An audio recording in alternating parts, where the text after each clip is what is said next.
জুমার দিনের প্রথম সুন্নত হচ্ছে জুমার দিনের ফজরের নামাজটা জামাতে পড়া। সবাই কয় খাইছে, হুজুরে ধরছে জায়গা মতো, আসল জায়গায়। জুমার নামাজের প্রথম সুন্নত হচ্ছে ফজরের নামাজটা কি পড়া? জামাতে। আফদালুস সালাওয়াত ইনদাল্লাহি সালাতুল ফাজরি ফি ইয়াউমিল জুমআতি ফি জামাআহ। বিশ্বনবী বললেন জুমার নামাজের 15টা সুন্নত মুখস্থ রাখতে হবে। 1 নাম্বার সুন্নত ফজরের সালাত জামাতে পড়তে হবে। 2 নাম্বার সুন্নাহ হচ্ছে আসওয়াক, মেসওয়াক করা।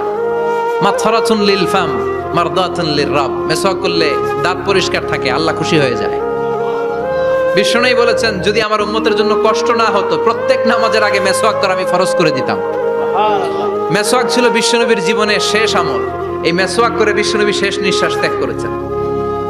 আপনার নবী, আমার নবী, ওনার জীবনের সর্বশেষ আমল ছিল কি? সুবহানাল্লাহ কইবেন না?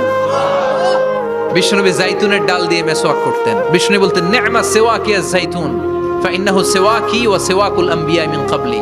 জাইতুনের ডালের মেসওয়াক কতই না ভালো, কারণ এটা দিয়ে আমিও মেসওয়াক করি, আমার আগে সব নবীরাই জাইতুনের ডাল দিয়ে মেসওয়াক করেছে। 3 নাম্বার হচ্ছে দুহুন, তেল মালিশ করবেন। বিশ্বনবী জাইতুনের তেল চুলে আর গায়ে দিতেন। বিশ্বনবী বলতেন ওয়াদাহিনু ফাইন্না ফিত তাদহিনে বারাকাত। তেল খাও, তেল দাও, তেল মালিশ করো, তেলের ভেতরে আল্লাহ বরকত ঢুকাইয়া দিছে। তেল দিবেন তো?